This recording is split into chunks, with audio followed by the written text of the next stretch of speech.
Bigla ang pinasundo ni Madam Tengib si Mama. Kasi wala talaga, walang kuryente, walang tubig. Vlog din ni Boss Jin yung damages sa hardware. Tingnan niyo yung damage na hardware guys. Sa lindol na malapit 8 magnitude, no?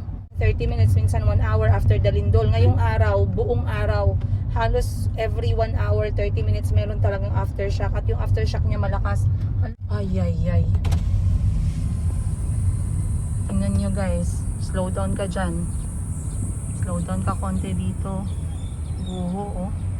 Uy, OMG, 7-Eleven. Basag lahat ang salamin. 3 floors. Second floor, merong radio station. Third floor, may simbahan. Gumuho po siya na para, ayan oh, yung guho niya. Para siyang polvoron sa pagkaguho. Ayan. Guys, ang bubong ng kapatid, ang bubong ng bahay ng kapatid ko. Wasak. Wasak. Imagine, ganung oras, alas 7 na lindol, kumakain sila ng agahan. Kasama yung mga bata. Sira. Sira, bagsak lahat.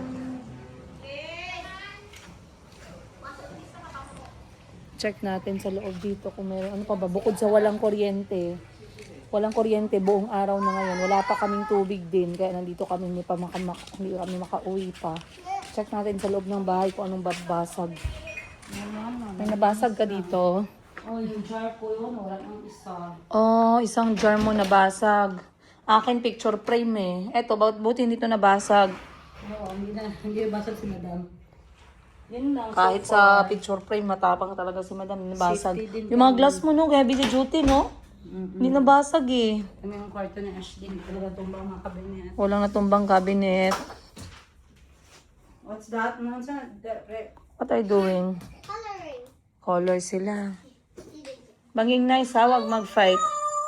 So far wala naman guys. Bukod sa mga natumba na mga natumba ng mga picture frame, nabasag yung ibang picture frame. Wala namang nabasag yung picture frame nila dito. Nabasag yung ibang vase, house decor ni Madam. Bukod dun, tsaka yung kisame sa labas. Alhamdulillah, wala namang anong sira, no? So, sa tindahan niya yung pinakagrabe. Hindi ako nakalabas pero nag-ikot na yung kapatid ko kasama si Madam Sheena. Nag-ikot sila ngayon, nag-round sila sa mga tindahan. Sobrang daming nabasag talaga. Ang dami-daming nabasag. Ang laki-laki ng lugi ngayong araw. Sarado pa ng ilang oras. Pinipilit nilang magbukas pero syempre walang kuryente. Tsaka ang hirap pag ano ngayon kasi nga talagang sobrang kalat. Maglalagay ako ng mga picture guys para ma-imagine ninyo. Tindahan ng kapatid ko na retail store, tas basag pa, lalo na mga inumin, no? Talagang luging-lugi. So, yung brother-in-law ko, unang na-save niya, Blue Label, sana all. Siyempre si Dragon, Lucky Dragon, na-save din. At saka yung napakalaking Chivas Regal. Tama ba? Chivas Regal pala. Wala talaga akong alam sa inumin kasi Regal ang alam ko. Eto wala naman, konti lang natumba dito pero wala namang nabasag talaga. So dito ingat-ingat lang tayo. Hindi kami tumambay dito ngayon guys kasi mamaya delikado. Pero sobrang today was just unbelievable. Yung parang speechless. Halos speechless. Ano yan? Ha? Yan yung mukha ni Chico. Pag hindi ko to nakita ng isang araw talagang thank you, anak. Ano yan? Nasa mukha mo? Madumi lagi. Check ko muna, be. Yung mukha mo ba madumi? Ano to? Saan ka galing? Ay, color. Color yon. Color stick. Somebody color my nose. I'm gonna make Oh, wag mag-away. Tawi, go tayo. Let's go. Go na tayo. Sige, wag na mag-iyak. Go na tayo, go na tayo. Wag na mag-away, wag na mag-away. Oh. Ako tayo toys mo dito. Anong toys meron dito kay Mayumi? Anong toys ni Mayumi dito? This one? No. No. Ay, ayaw yan. Yeah. Ano lang? Ano lang toys mo? You want this one? Ito na lang. Ah. No. It's the morning other. I want this one.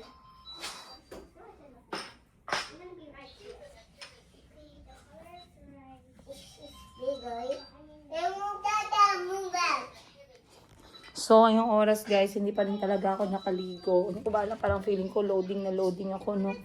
And, nagdala ako ng damit, pero hindi ako nakadala ng pante. So, inisip ko lang yung mga anak ko na may mga gamit sila kasi nga, naawa ako sa kanila kanina. Talagang sa bahay, hindi talaga kami nakapagpahinga. So, gusto ko sa inyo ikwento kung ano ba talaga yung nangyari, no? Buong araw kanina kasi may part ng mga vlog na hindi nyo nakita kung ano yung nangyari. So anyway, katulad nga ng sinabi ko, kagabi pa lang guys, hindi ko sigurado na papapasukin ko ng paaralan yung mga bata kasi sabi ko first day, kung first day man baka marami pa ding absent. Pero hindi ko ba alam na kagabi nagbago din yung isip ko. Bago ako natulog, pumunta ako kay Bani. Sabi ko, Ban, papasok yung mga bata bukas, magising tayo alas 5, 5:30, 6 o'clock ganun. Alas 6 nagpa-alarm ako ng umaga guys. Tulog na tulog yung mga anak ko, alas 8:30 ng gabi. Alas 6 gising na ako, ginising ko si Chico. Sobrang excited siya pag sabi ko punta na ng school. Si Calvi ganun din. Kumain sila ng breakfast. By 6:47, ready na kaming lumabas ng bahay. So hinatid ko na sila ng mauna kasi gusto ko nga mag-warm up na sila sa school. So 6:47, dumaan pa kami ng tindahan, bumili pa kami ng merienda nila kasi hindi ako nakapag-grocery. Bala ko pa nun guys, after ng pasok ng dalawa ni Chico sa umaga 10:30, pupunta pa ako ng mall para mag-grocery, bibili ng baonan kasi nga si Calvi, hapon pa yung uwi niya, kailangan niya kumain ng lunch. Ngayon, wait, on ko lang yung ibang ilaw kasi parang medyo madilim tayo. Ayan. So ngayon, sabi ko ay bibili lang kami ng merienda. So dumaan kami ng tindahan. Bumili ako ng merienda ni Calvi tsaka ni Chico, which is biscuit at tsaka juice nila. So normally, hindi man ako nagabili talaga ng merienda guys, pero wala ganun silang baon, no? Tapos, syempre pagka-recess, magtatanong sila bakit wala silang kinakain katulad ng mga bata. Ngayon, pumasok na kami sa paaralan. Sabi ni Calvi, Ma'am, ako na maghahatid kay Chico. Kasi normally,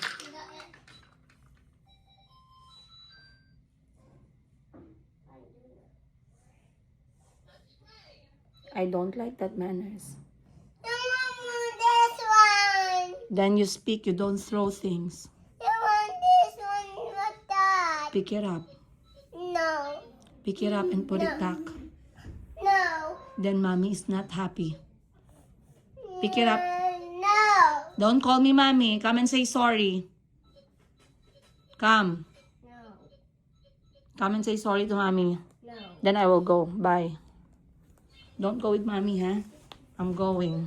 No. Apologize. No. Say sorry, mom.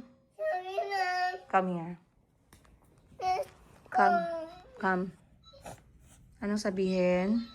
I want me to go too. Okay. You will go when mommy goes, okay? Say sorry, mommy. Mommy. Okay. Kiss ako. Thank you. Ano pala ang itoy mo? What are you going to play? Ayun no, may board doon no. May ano yan, laptop. Ayun no, laptop. Papag-walk tayo outside. Yes. Okay. Halika. Ito, hawak kamay. So ngayon, sabi ni Chico, siya na daw maghatid. Sabi ni Calvi, siya na daw maghatid kay Chico. Normally, sa gate lang talaga ako hanggang. Pero kasi first day, gusto ko makausap yung teacher. So, hinatid ko talaga sila sa loob. Pero si Chico tsaka si Calvi, hawak kamay na sila. Hinatid ni Calvi si Chico sa classroom kasi yung classroom ni Chico at yung classroom ni Chico at teacher ni Chico, doon din nanggaling si Calvi dati. Saan ang tsinelas mo? Saan tsinelas mo? So ngayon, una namin hinatid si Chico muna. So nakasalubong namin yung teacher niya. Sabi, Mami, i-drop mo lang yung gamit tsaka ilagay sa upuan ni Chico. And then sunod na kayo sa under ng gym kasi doon kami lulupang hinirang flag ceremony. Sabi ko, okay, sige kasi alas 7 na ng umaga, basta Monday may flag ceremony. Maya-maya guys, hinatid ko na si Chico, nakita ko yung teacher sa ilalim ng gym nila mismo, nakapila na lahat ng mga bata doon, ang daming mga bata. Tapos nakita ko yung teacher, sabi ng teacher sa akin, babantayan mo ba si Chico? Sabi ko, pwede bang wag na lang? Kasi sanay naman siya, hindi naman siya naiyak. Yan sabi ng teacher, okay, sige, wala namang problema, sunduin mo na lang 10:30. Kaya ayun, umalis ako. Tapos si Calvi naman, humiwalay na sa akin, hindi na sumabay. Kasi sabi niya, ay ball oh, ball oh. Ayun oh. Ball. White ball. Mm-mm. Mm-mm. Okay. Go, show Bunny. Go. Dirty. Dirty. So ngayon, hinanap ko ulit si Calvi. Pinuntahan ko sa classroom niya. Nakita ko siya doon, pero hindi na siya nakapasok sa loob ng classroom kasi nga, sarado, nag-flag ceremony na yung teacher.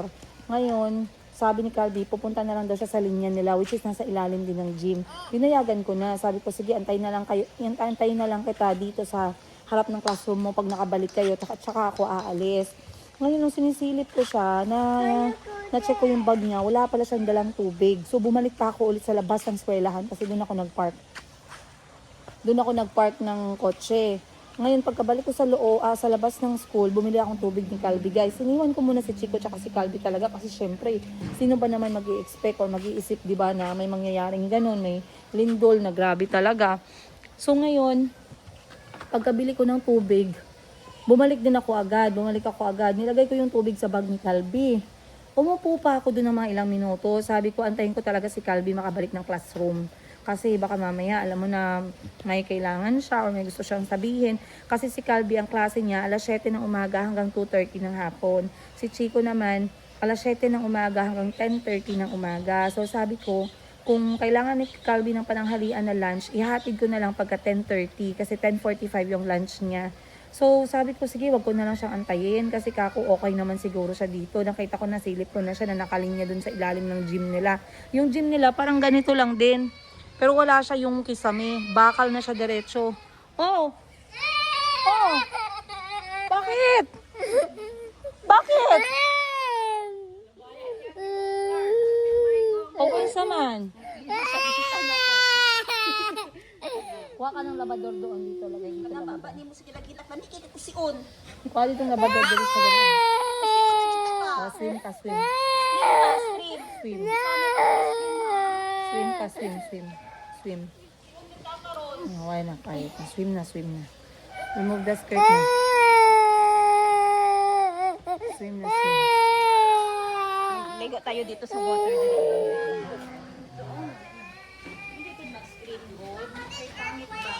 So ngayon, nakita ko siya na nakapila. Ako naman, knowing na nakapila na siya, akala ko na sa tamang teacher siya. When I stop, I feel it's moving. Okay, dito kayo sa labas mag-drobe. Dito oh. Dito kayo sa kubo. Huwag doon sa loob, kayo katakot. So ngayon, sabi ko okay na. So nag-assume na ako na okay na lahat. Maya-maya, sabi ko, aalis na lang ako talaga. So lumabas ako ikalawang beses, guys. Ngayon ang kotse ko nakapark malayo sa eskwelahan, nasa kanto namin banda kasi opposite, 'di ba? So ngayon, pagkalabas ko, tama lang nakalabas ako ng gate. Tama lang na nakatawid ako ng daan kasi sobrang busy talaga, guys. Sobrang busy, ang daming tao, ang daming motorsiklo, ang daming sasakyan kasi nga Monday back to school. Ang daming mga parents, ang daming mga bata, ang laki ng school, 'di ba? Sobrang laki ng school. Ngayon pagkatawid ko, guys, at nagtaka ako kasi biglang may sumigaw. Pagkasigaw kasi bigla na siyang yanig, no? Pero hindi ko naramdaman yung pagyanig pa kasi naman ako nakafocus dun, siguro ang lalim ng... Calvi, baba! Gusto mo ba ng aksidente? Baba! Aksidente dito na. Aksidente. Wag yan, nak. Wag yan.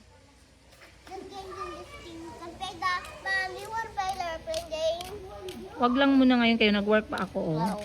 Wait up. Let me put the phone down. Bakit? I'm gonna give you games so you know what game. Ikaw mag-play doon ka para wala magdisturbo sa'yo. Wait. Doon ka para wala magdisturbo sa'yo. S-U-N, son. Oh, you wanna play this? Play it. Ikaw lang, hindi ako marunong. No, like you just shoot your rock. Press here to shoot. You wait for the balloon, okay? Press, mom. Yes! You have to press it, okay? Press. Wala pa. Press. Uh, Wait for it. Can I try? Then mom first. Press. Pus! Ay, laway. Press, mom. Wala pa gani. Okay, okay. Ikaw na. So ngayon, mamaya na. That's okay. Nag-work pa si mama. Mom, can I try? Oh, sige. Come on, you wanna try it? Let me try. Huwag maglabas ha. Op. So ngayon, pagkatawid ko guys, bigla ako may narinig na sigaw. Doon na ako talagang nagtaka. Bakit? Tapos bigla na narinig ko sumisigaw na yung mga traffic enforcer kasi madami sila, mga barangay tanod, ganun. Sumisigaw na sila ng ganun. Linog. Gumagano na kasi linog is lindol, no? Ngayon, doon ko na na-realize guys, na paglingon ko, sobrang lakas ng lindol. Never in my 36 years, kahit sa mga moments na nasa Pilipinas ako guys, never ako naka-experience ng ganito kalakas. Yung pinakahuling malakas na experience ko, 7 buwang buntis ako kay Mayumi. That was 7.2 magnitude. Ngayon, umaabot kami ng 7.8 to 8 magnitude. Ang tagal-tagal na wala ng lindol. Parang umabot ata 2 minuto, 3 minuto kasi ilang beses ako nakapagtawag ng pangalan ni Lord, no? Ilang beses may narinig ko sumigaw, may narinig na ako umiiyak. Hindi ko na alam nang nangyayari kasi nga, syempre ang nasa isip ko si Calvi, si Chico, nakikita ko na sa ilalim ng gym, yung gym na malaki sa loob ng eskwela, nakikita ko galing dun sa may highway. Ngayon nakikita ko siya habang sumisigaw yung mga tao, nag-ano ng mga, yung pito, nakikita ko na, nagsishake na tapos nakikita ko yung gym. Ang mga bata nandun kasi hindi ka naman makalakad, hindi ka makagalaw, sobrang grabe yung lindol.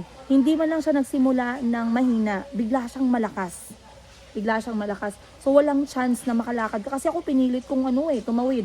Pinilit kong maglakad, pinilit kong puntahan yung mga bata, pero hindi ako nakakaalis sa lugar ko kasi nga napakalakas.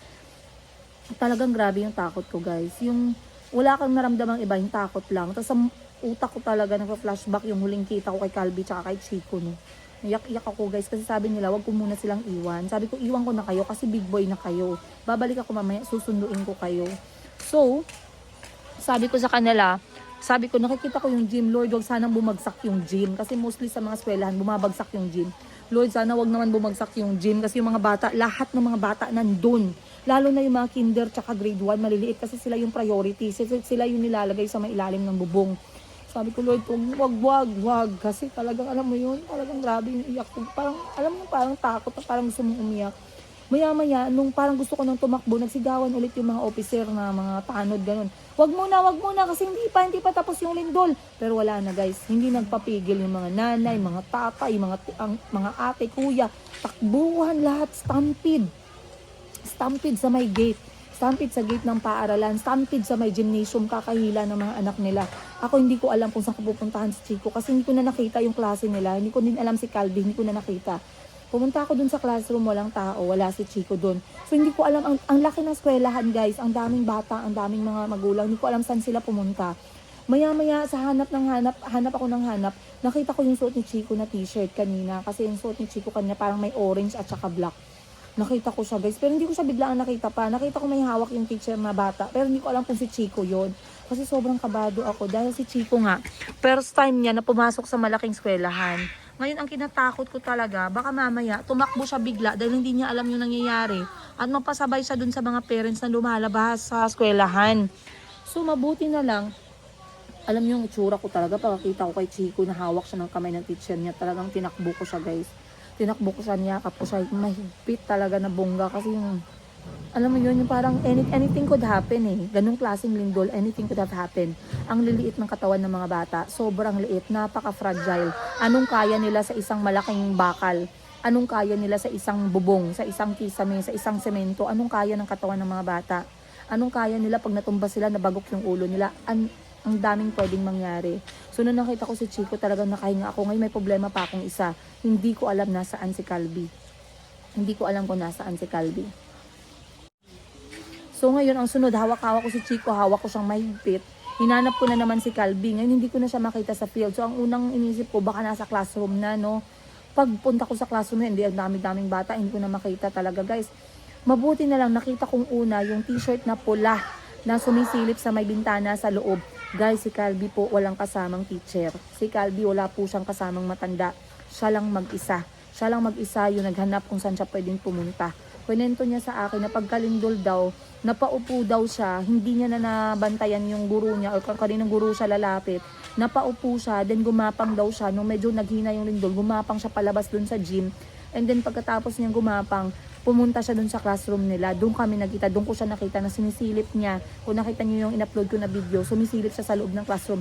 Guys, yung puso ko talaga na, kasi alam mo yun, yung iniisip ko pa lang na baka mamaya dahil sa stampede, madaganan siya, matulak siya, mabangga yung ulo niya sa semento, baka magpanik siya, hindi niya alam yung gagawin kasi nagtakbuhan na halos lahat palabas ng paaralan, baka mamaya sumabay siya, highway yan, madaming truck na dumadaan.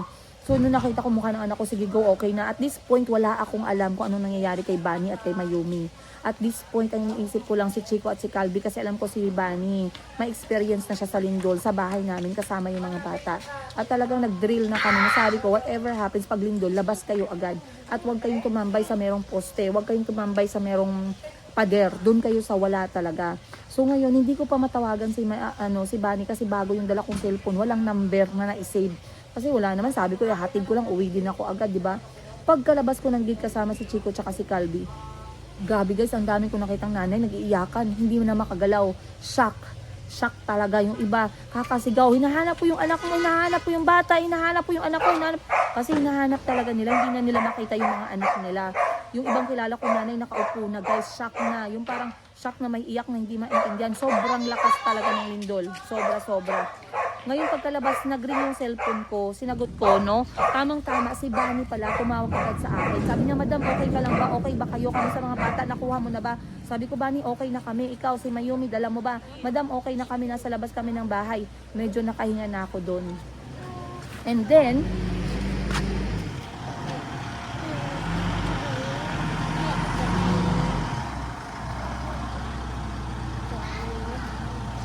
andyan si Boss Jean. And then pagkalabas namin ng paaralan guys, ilang beses pa lumindol ulit. Imagine, hindi natapos yung lindol dun sa intensity 7.8 to 8 magnitude.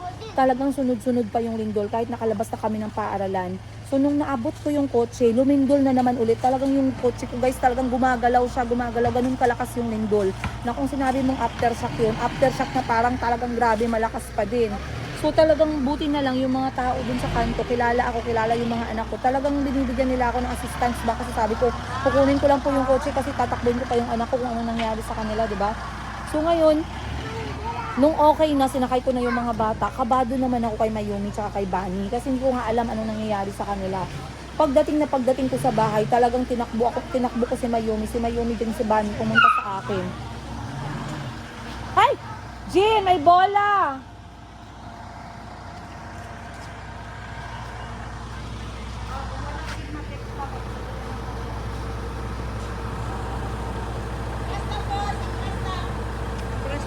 Pasok.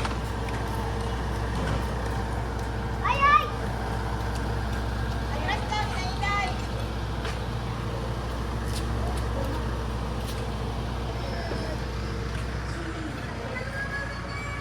Hop!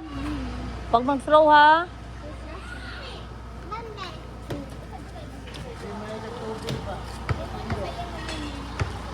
Te, walay pondo, tubig, i-off na.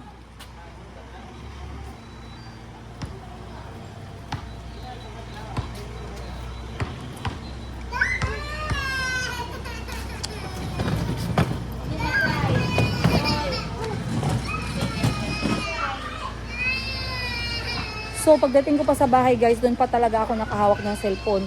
Sabi ni Bunny sa akin, madam, ang bahay, hindi ko pa pinakinggan. Sabi ko, wala akong pakialam sa bahay, yung mga anak importante, okay. Maya-maya nung kumalma na kami, doon na sinabi sa akin ni Bunny na maraming nahulog, maraming natumba. Pero wala akong pakialam doon, she's almost coming home. Wala akong pakialam doon guys. So pagpasok ko, nakita ninyo, mamaya-maya 30 minutes, nabasag yung mga picture frame, natumba yung water dispenser, natumba yung maliit na cabinet sa kwarto ko.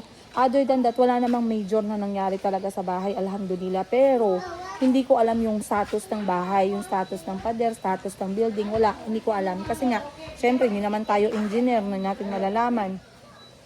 So, buong halos kalahating araw, from 7 o'clock during the lindol, hanggang alas 12, nasa labas lang kami nakatambay. Kasi takot eh. Ako, wala na ding tubig ngayon, oh. Problematic na kaming lahat. Dito na nga lang daw kami matutulog ngayong gabi, sa labas. Kasi baka mamaya bumalik ang ano, hindi na natin alam, no, kung ano mangyayari. So, kalahating araw kami sa labas, walang tubig, walang kuryente. Ang pagkain na meron sa loob, dinala namin sa labas, kumain kami sa labas ni mama. Si mama, inuwian kami galing sa trabaho, umuwi siya agad para i-make sure na okay kami. Pero sa labas kami tumambay. Walang tubig, walang kuryente. Pagdating ng alauna guys, yun na, sobrang init na, hindi ko na talaga kaya, no. Talagang sobrang init na sa labas, ang init din sa loob ng bahay. Sabi ko, tara, lumipod na tayo sa sa kapatid ko. So andito kami kay Madam Ten Gibbs ngayon. Dito kami nag-usap kami tungkol sa nangyari nga ngayong araw. At the same time, paano gagawin namin ngayong gabi. So ang usapan, dito kami magka-camp. Magte-tent kami dito. Maglalagay kami ng tent kasi walang kuryente, walang tubig. Mainit sa loob. Dito tayo matutulog sa labas kasama yung mga bata ngayong araw. So far guys, yan po yung update. Wala akong idea ano nangyari sa syudad ng General Santos City. Hindi ko nakita in actual, pero marami ng balitang lumalabas. Makikita niyo yan sa Facebook, saka sa balita. Ang daming gumuho, malalaking gusali. Gumuho po yung parking ng SM. Gumuho po yung ibang parte ng mga mall. Gumuho po na parang polvoron ang Jollibee. Gumuho din yung ibang grocery store. Gumuho yung ibang mga restaurant na matagal na dito sa Gensan. Ang daming gumuho. Gumuho yung mga paaralan. Mabuti na lang yung paaralan na gumuho. Walang mga bata pa ngayon. So, ang dami.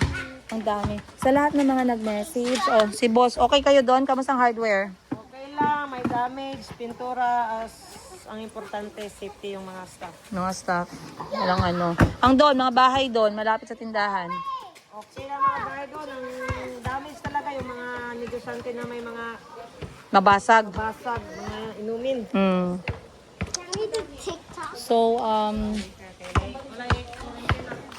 So yun guys, ang ating update, no?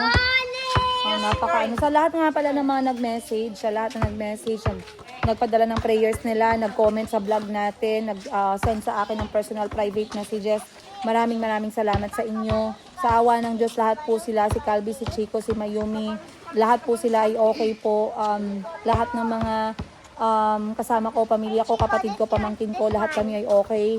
We are on the clear. Ayan. Pinipray namin na sana walang casualty. Wala pa akong alam kung may namatay ba. May balita na ba na may namatay? Wala pa.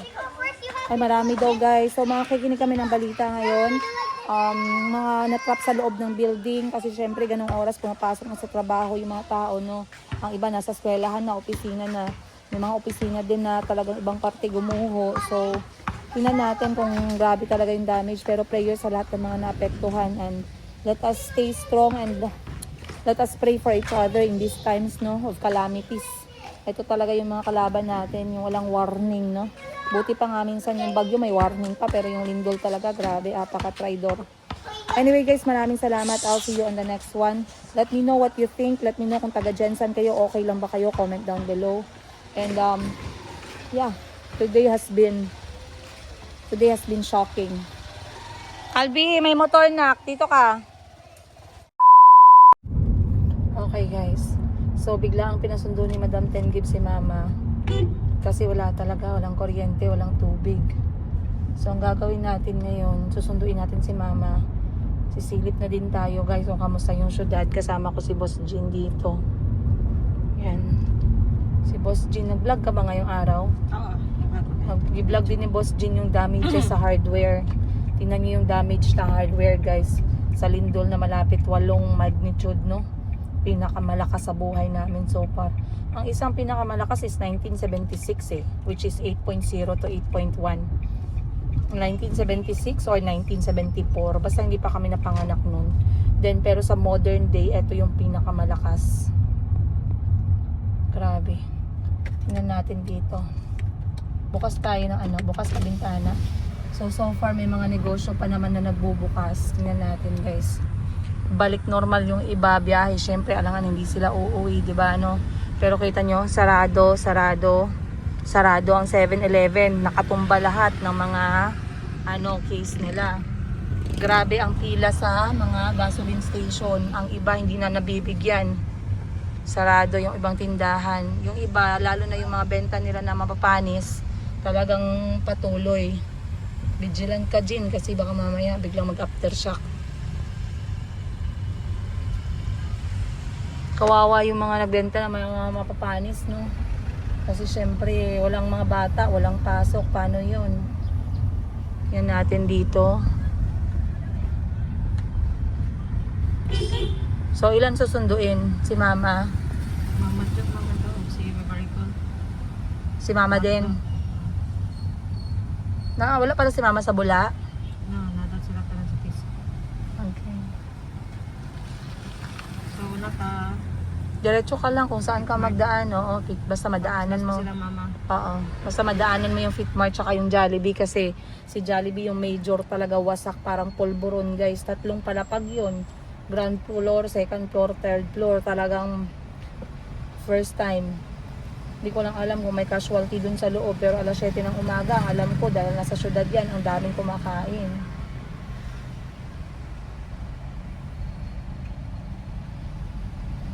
Hindi naman sa ano, pero talagang alam naman namin na may mga ganito dito. Pero ito talaga, guys, pinakagrabe. Trapiko.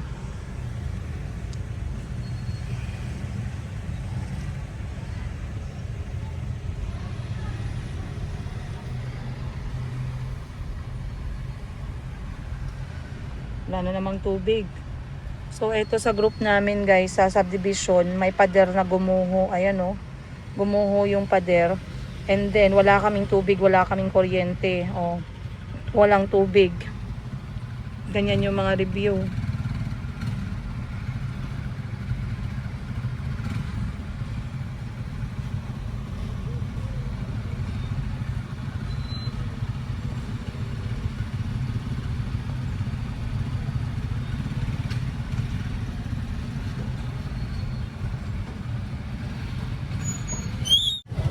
So, ito yung palengke malapit sa bahay ni Madam Ten Gibbs.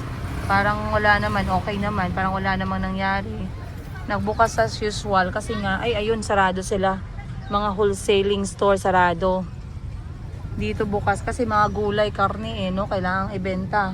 Tsaka yung mga tao, hindi na nakapunta ng syudad, dito na lang bibili. Oh, ilang tindahan ng sarado kasi alam nyo kung bakit? Wasak yung mga display.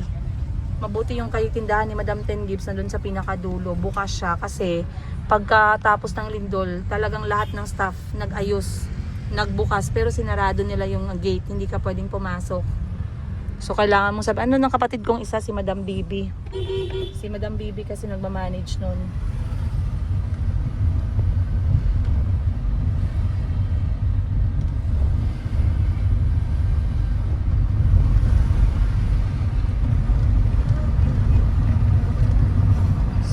So far dito okay. Tingnan natin sa may unahan banda. Papasok palabas tayo ng ng barangay ni Madam Ten Gibbs dito na area. Mga 10 to 15 minutes away galing sa city. Pagpasok natin mamaya ng syudad, titingnan natin yung mga damage ng lindol. Medyo madilim na, 5:32 na ng hapon. So sabi ni Hachi, ayaw niyang sumama ako palabas kasi nga sabi niya magdidilim na daw. Pero okay na lang din to kasi nga gusto ko din makita yung status. Sobrang dami ninyo napaka-concerned sa nangyari and I understand that kasi talaga namang, no, Gino? Grabe, natakot din kayo? Diretso ko sa school nila Ashley. Wala tayo siya klase kay private sila ni Muling. Oo. Nagdiretso ka na doon. After ng lindol. Kasi ko sa mga bata. Gani. Buti nga, kay ang ano pala ni Jericho, alas 9 pa, yung therapy. Aalis pala sila dapat, ganong oras. Grabe talaga yun, no? Grabe. Si Calpis, Chico, nag-score. Ay, grabe, ang takot ko talaga. Naiwan na sila sa eskwelahan, nasa ilalim ng gym, kaya nagbayang magiliw. Grabe yung takot ko talaga. Hala, ang pila ng petron, no? Pila sa gasolina.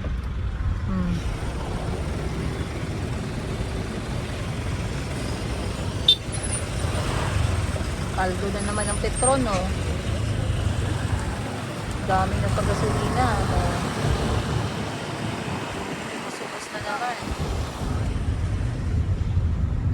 Yung iba wala nang binebenta, ubos na. Tuloy pa din ang opening ng JNT Motor Shop.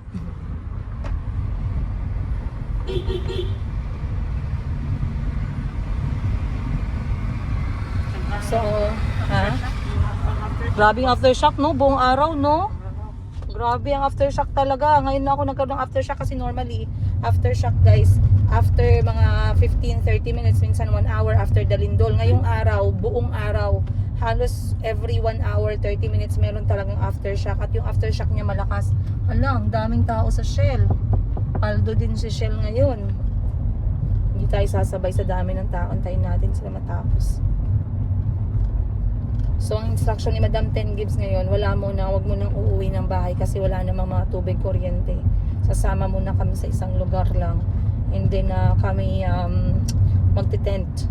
Magse-set up kami ng tent lahat. Walang papasok sa loob kasi hindi natin alam yung status ng mga pader ng bahay ngayon.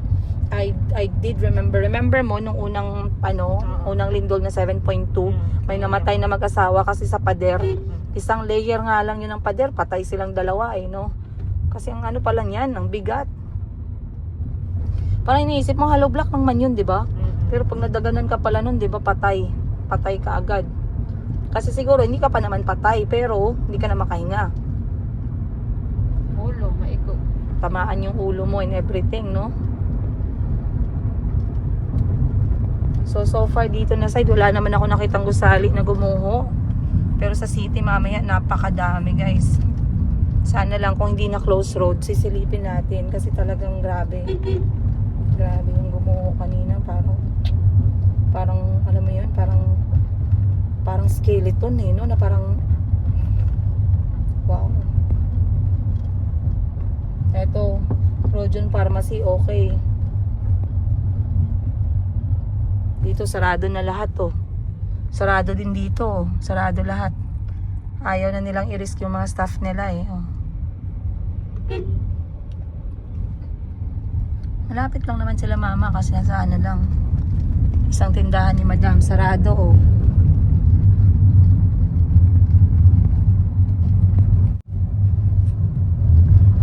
Alright.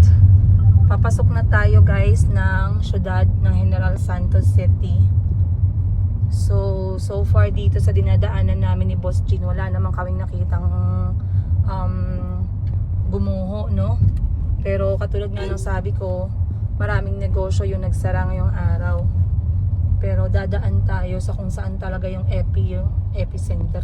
Ito na nga yung epicenter, Jensan, tsaka Sarangani.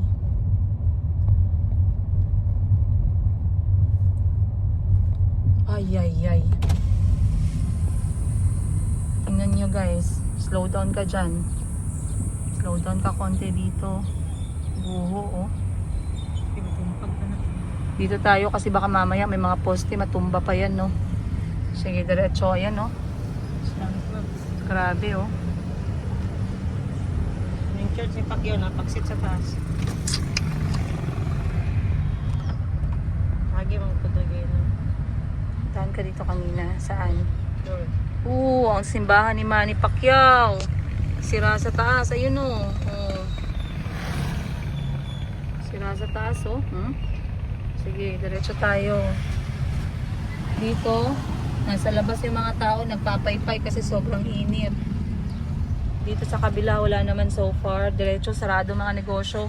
It's like a ghost town, guys. Except na lang dun sa mga nagbibenta talaga ng mga mapapanis. Pero yung iba talaga ghost town tayo ngayon. Kaya maraming nagsabi sino daw ang engineer ng Giliamax. Bakit daw ilang lindol na dumaan, hindi daw nasisira.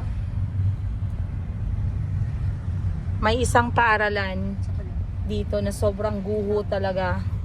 Yan padero. Ba, naku. May paaralan dito guys na talagang gumuho. Naku, ngayong araw na to nag-aral yung mga estudyante. Talagang state of emergency. State of emergency na ata kami ngayon Pag buti na lang, God is good. Yung paaralan na to, hindi pumasok yung mga estudyante ngayong araw. Hindi sila pinapasok. Kasi private sila, hindi sila public. So hindi sila nagsimula ngayong araw. Guys, gumuho ang paaralan. Guhong-guho po siya. So imagine, wag nyo na lang imagine. Kaya nako, kung ikaw magulang ka, hindi ka makakahinga. Ako nga kanina, hindi ko maramdaman, hindi ko alam kung ano mararamdaman ko, no? Nung nakita ko lang talaga yung mukha ni Chico at Calvi, dun lang ako nabuhayan talaga ng loob. Pero nung hindi ko nakita talaga, hindi ko lang alam, ayaw mo na imagine, parang mababaliw ka eh, no? Dito talaga. Pinaka ano ngayon. Dito na tayo, papasok na tayo ngayon. Oh, wow. Wow. Oh. Sira, oh, mga paaralan, no? Sira yung pader. Dito tayo, may building din dyan na nasira. Yan, kita nyo guys. Oh, sira oh. Sige, okay lang yan. Ayan, okay lang yan. Pero talaga, yung mga building. Uy, OMG, 7-Eleven. Basag lahat ng salamin. Lumabas yung mga staff. Oo, parang dito yung sobrang pinakamalakas, no? Si Mang Inasal lumalaban, no? Lumalaban yung Mang Inasal namin dito. Alhamdulillah, walang nasaktan, yung glass kompleto. Salamat Lord. Dito tayo sa may mga hindi ko lang alam kung makakadaan tayo dito. Pero dito talaga guys, yung isa sa pinakagrabe na gumuho ngayong araw. June 8? June 8, araw ng Lunes, unang araw ng pasukan sa public school. Niyanig po yung General Santos City ng napakalakas na lindol. Ayan, may mga fire brigade, ayan, mga pulis ngayon naka-duty. Niyanig kami ng almost 8 magnitude 8 na lindol. Hindi na pwedeng dumaan ata dyan eh, no? Okay, sige. Kasi ayun siya guys, sa katabi ng simbahan ng Iglesia ni Cristo, may Jollibee dyan na 3 floors. Second floor, merong radio station. Third floor, may simbahan. Gumuho po siya na parang, ayan o, yung guho niya. Para siyang polvoron sa pagkaguho. Ayan, try natin makunan, no? Huwag ka na kaya hindi natin alam yung panahon, delikado. Ayun guys. Ayan, pina-close road. Yan guys, 3 palapag po yan na building. Gumuho siya. Gumuho yung building. Okay na, sige. Ay, baka masita tayo ng mga pulis dito. So, pwede palang maglakad dun eh. Oh. May mga tao pala naglalakad eh. Video. Wag na. Kasi hindi natin alam yung aftershock. Dito lang tayo sa loob ng kotse. Kunin na natin si mama.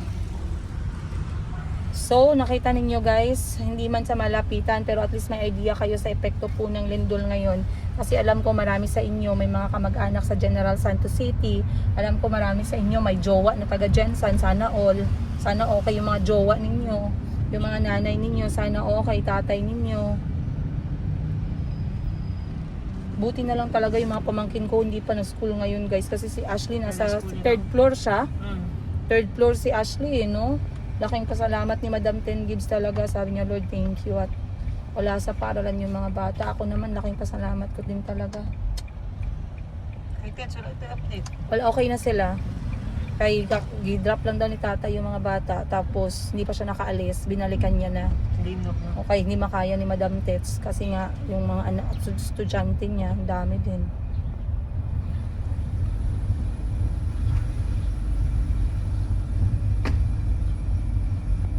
Sa mga pasyente sa ospital. Nandito sila. Nasa gawas to. Hala, mga pasyente ng hospital guys, oh, nilabas sila, oh. Kasi sa harapan ng tindahan ni Madam Ten Gibbs ay isang hospital. Linabas lahat, oh. Nasa baba sila naka-tent. Dito tayo, kukunin natin si mama. Kunin mo na si mama. Alam mo,